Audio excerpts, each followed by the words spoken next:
now we're dealing with OSPF neighbor symlet. Again, let me give you some reminders. When dealing with OSPF, the encapsulation, hello interval, and area ID must be the same on both routers. Next one is router ID. The router ID must be unique. So now let's try to solve the problem by using show run. Show run is the best show commands here because of the description. So the question is, refer to the topology. The company has decided to connect the main office with 3 other remote branch offices using point-to-point serial links. You are required to troubleshoot and resolve OSPF neighbor adjacencies issues between the main office and the routers located in the remote branch offices.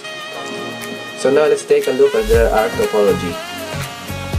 Our topology uses OSPF area 0, so it means all routers should be in the area 0 for them to communicate. So let's go to question number 1. An OSPF neighbor adjacency is not formed between R3 in the main office and R4 in the branch 1 office. What is causing the problem? Again, like EIGRP, we're troubleshooting using the given choices. So let's try the possible answer, letter A. There is an area ID mismatch. So now let's compare the router 3 and router 4 because that is the question. So open router 3.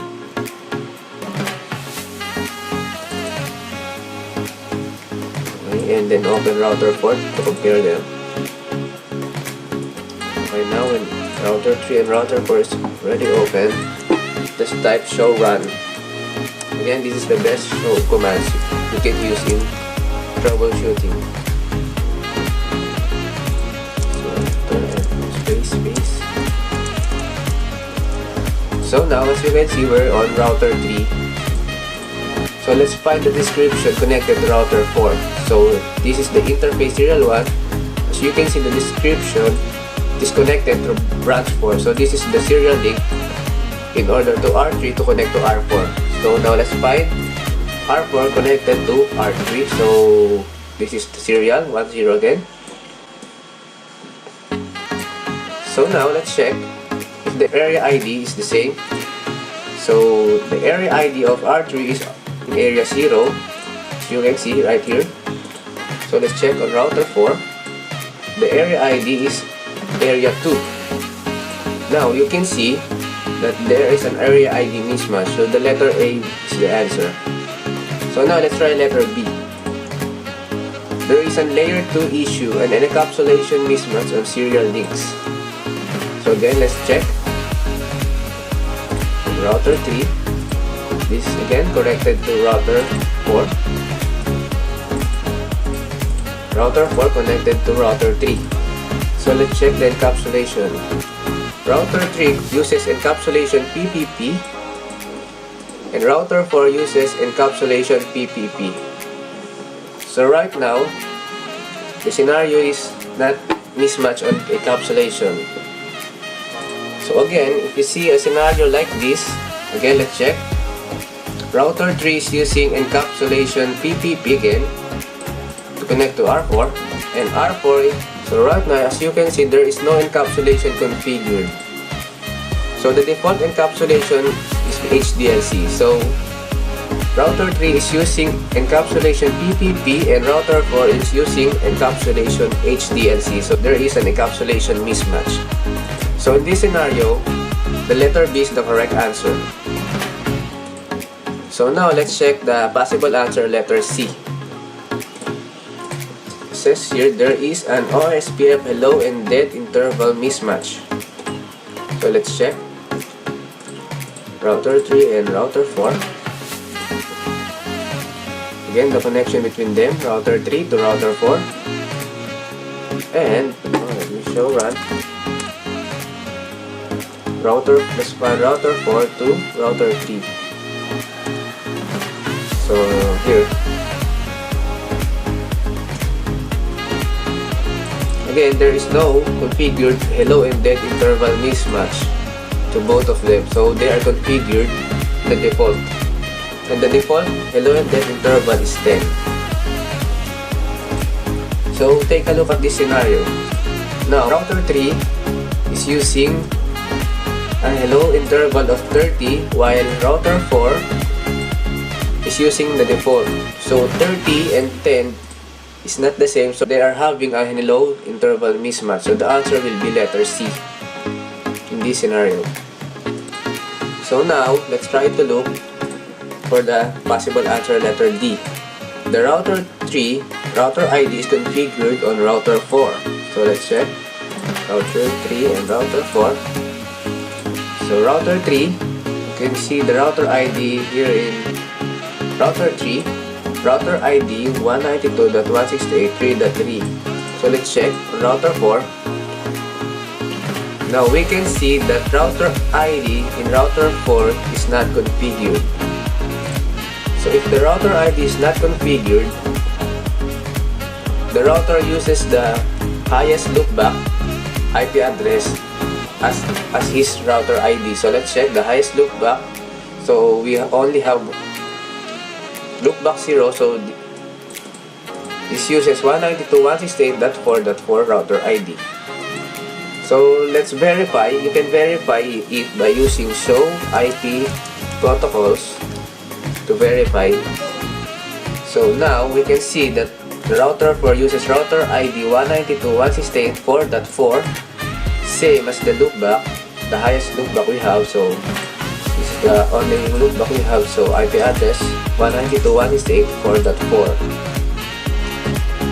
So again, 192.168.3.3 is different from 192.168.4.4, so they're okay.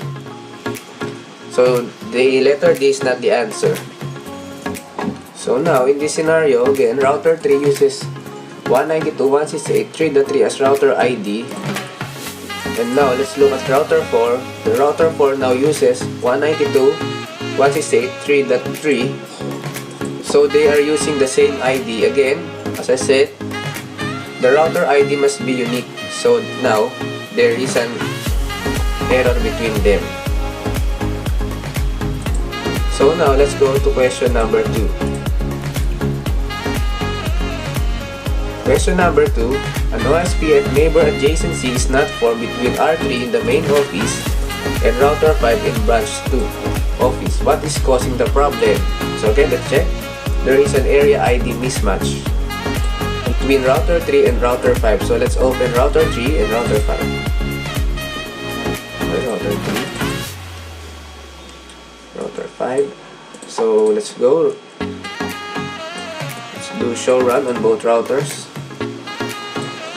Show run on router 3, show run on router 5. So again, let's check the connection between them. Let's look.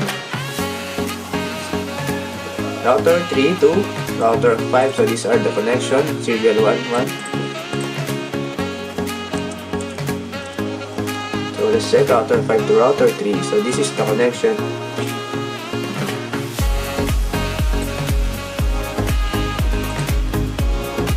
Then let's check their area ID. Router 3 uses area ID 0, while router 5 uses area ID 0. So they are both using area ID 0. So there is no problem with that. So let's check letter B. There is an PPP authentication issue, a password mismatch. So again, let's check. There is a password mismatch on both routers. So then let's show run on both routers. Again, I forgot. In OSPF, the password must be the same on both routers in order to authenticate. So now let's check the username and password. So in router 3, the username is R5, so it's okay. Password is Cisco. So let's check what is the password on router 5. So in router 5 is configured username R3, so it's okay. Then the password is Cisco 1. So in this scenario, there is a password mismatch on authentication. So the answer will be letter B. So let's check the possible answer, letter C. So it says there is an OSPF hello and dead interval mismatch. So let's check. Connection R3 to R5. So this is the connection. R5 to R3. So this is the connection. So router 3 has an OSPF hello interval of 50 and router 5 is on default. So again, the default hello interval is 10. So hello interval 50 and 10 is not the same, so they are having a mismatch. So in this scenario, they are having an hello interval mismatch. So the answer is letter C. So now let's check the possible answer, letter D. There is a missing network command on OSPF process on router 5. So let's check router 5. Let's check router 5. Okay. So in order to determine, you should do the show combo command, the show IP interface brief.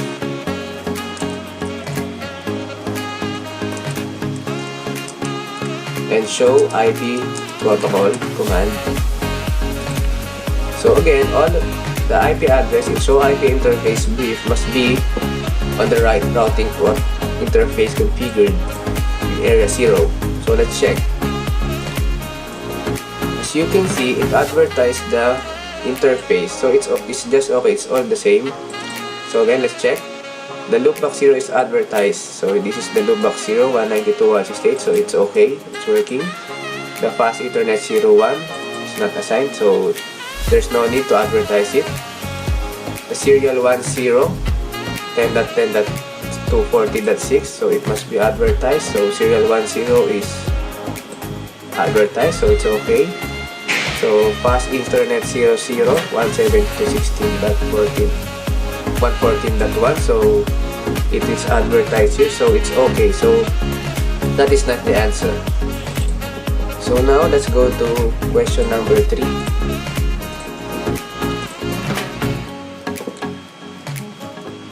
Router 1 does not form an OSPF neighbor adjacency with router 2. Which option will fix the issue? So let's try router. Okay. Router 1, Ethernet 0/1 is shut down. Configure no shutdown command to fix it. So let's try. Router 1. So again, show run.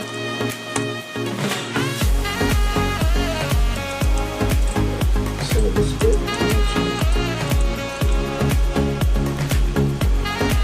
So in order for you to determine the connection between R1 and R2, so let's check the topology.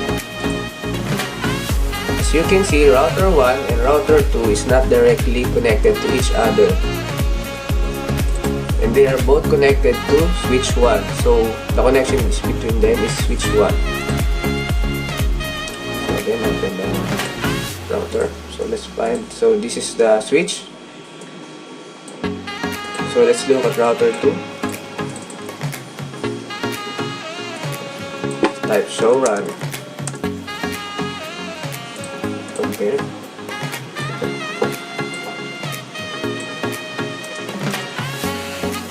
So this is connected to switch again. So this is the connection between them. So as you can see, there is no shutdown command on fast Ethernet 0 connected to switch. So it's working. So let's check router 2. So fast Ethernet 0 connected to the switch. There is no shutdown command, so it's working. So letter A is that the answer.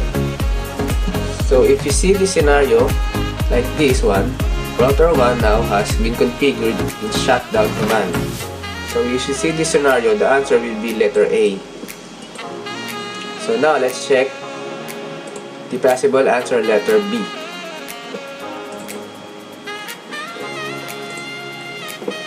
So R1 Ethernet 0/1 configured with a non-default OSPF and low interval of 25.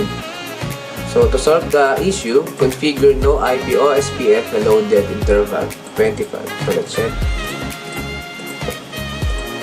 Router 1 and router 2. Again, this is the connection between them. The switch. And this is the switch.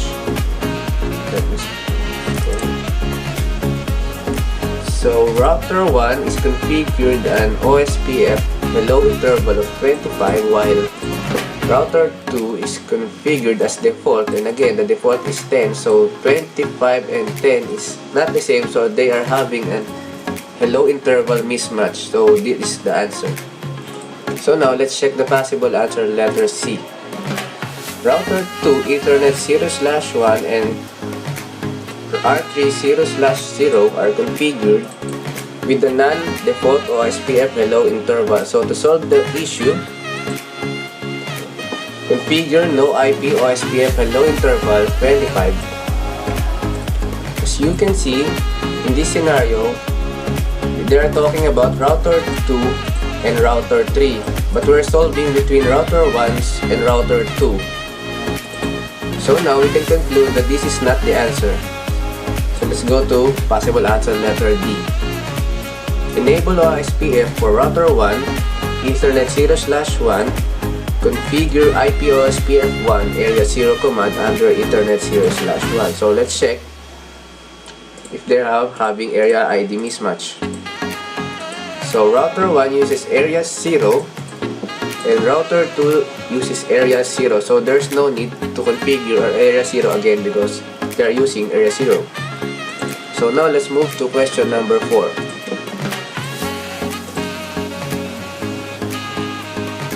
An OSPF neighbor adjacency is not formed between router 3 in the main office and router 6 in the branch 3 office. What is causing the problem? Okay, letter A, there is an area ID mismatch. So let's check router 3 and router 6. Router 3, so router 6. Then show run.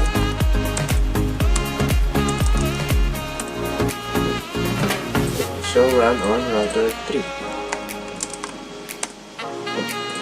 Okay, let's compare the both routers. Again, let's find the connection between them. So router 3 connected to router 6. So this is the connection. Interface serial 1/2. Router 6 connected to router 3. So this is the connection. So let's check the area ID of router 3. Router 3 uses area ID 0, while router 6 uses area ID 0. So there is no mismatch, so it's working. So letter A is not the answer. So let's check possible answer, letter B. There is an PPP authentication issue. The username is not configured on R3 and R6. So in order for you to authenticate, there should be a username and password. So let's check connection between them. So let's check. The router 3 is configured username R6 and password of Cisco, while R6 is not configured on there is no username configured on router 6, so there is a problem in the authentication of it. So in this scenario, there is an authentication issue. So let's check the possible answer, letter C. There is an OSPF hello and dead interval mismatch.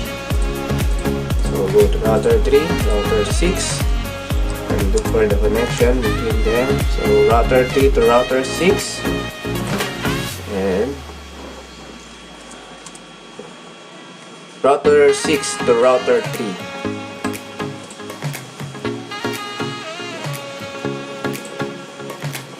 So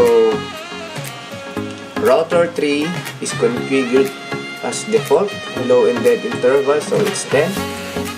And router 3 is also on default, so it's using 10. So there is no hello interval mismatch. So this is not the answer.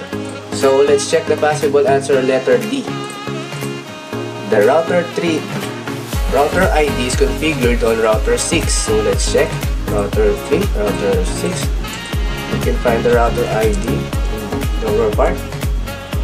So router 3 uses router ID 192.168.3.3 while router 6 is using a router ID of 192.168.3.3. As you can see, they're using the same router ID, so again, the router ID should be unique.